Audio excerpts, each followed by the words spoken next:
Hello বন্ধুরা, আমি অনু update with অনু চ্যানেলে তোমাদের স্বাগত। আমি চলে এসেছি চিনি সিরিয়ালের আপডেট নিয়ে। চিনি সিরিয়ালে দেখা যাচ্ছে আলাপি এসে হেমাঙ্গিনী, সুনয়নী এবং তার ছেলেকে বলে যে আমি বুঝতে পারছি আপনারা আমার চিনিকে নিয়ে খুব চিন্তিত, তবে চিনিকে নিয়ে চিন্তা করবেন না। একবার ওর কথাটা ভেবে দেখুন তো, ওর মাকে খুঁজে পেয়েছে, বাবাকে খুঁজে পায়নি। তাই বাবাকে, বাবার কি হয়েছে সেই সব জানার তাগিদা তো তার থাকবে।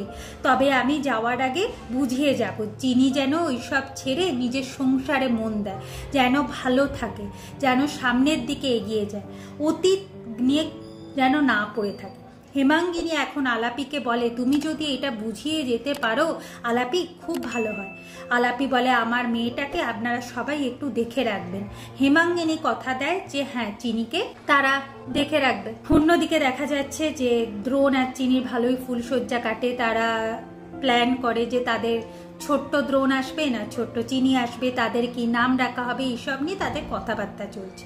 পরের দিন সকালবেলা চিনি তাড়াতাড়ি উঠে স্নান করে রেডি হয়ে যায়।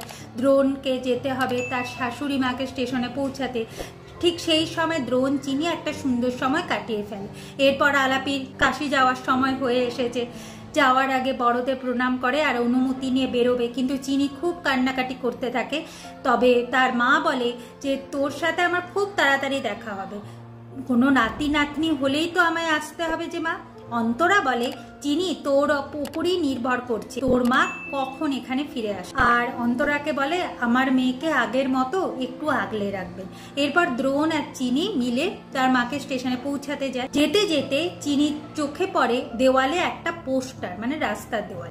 সেই পোস্টারে এক জ্যোতিষীর নাম দেখতে পায়, কপিলেশ্বর শাস্ত্রী। সে কোথায় থাকে, ফোন নাম্বার, সমস্ত কিছু চিনি নিয়ে নেয়। কিন্তু কেন এই পোস্টার দেখলো, কি করবে, সেই সব কিছু চিনি ছাড়া কে বুঝবে। আলাপি দ্রোণকে বলে যে না, চিনিকে আগলে রাখবে আর এই অতীত নিয়ে যেন চিনি না পড়ে থাকে। এখন তোমরা দুজন মিলে সুখে সংসার করবে, আমি এটাই চাই। অতীত ছেড়ে তোমরা সামনের দিকে এগিয়ে চলো। আগামী পর্বে দেখা যাচ্ছে যে চিনি ওই কপিলেশ্বর শাস্ত্রীকে ডেকে পাঠায় আর রায়চৌধুরী বাড়িতে একটা পুজোর ব্যবস্থাও করেছে যাতে সবাই ভালো থাকে। আর সে চাইছে যদি এই জ্যোতিষী তার বাবার কোনো খোঁজ দিতে পারে। যা শুনে হেমাঙ্গিনী ভয় পায়। সেভাবে চিনি আবার এসব নিয়ে পড়েছে। আমি ভেবেছিলাম চিনি ভুলে গেছে, কিন্তু চিনি তো ভুলছে না, এ তো মহা বিপদ। তাই হেমাঙ্গিনী একটু ভয়ে আছে। এভাবেই আজকের পর্বটা শেষ হয়ে যাচ্ছে। আশা করি আজকের পর্বটা তোমাদের ভালো লাগবে। ভিডিওটা দেখবার জন্য আর আপডেট উইথ অনু চ্যানেলের পাশে থাকবার জন্য অসংখ্য ধন্যবাদ।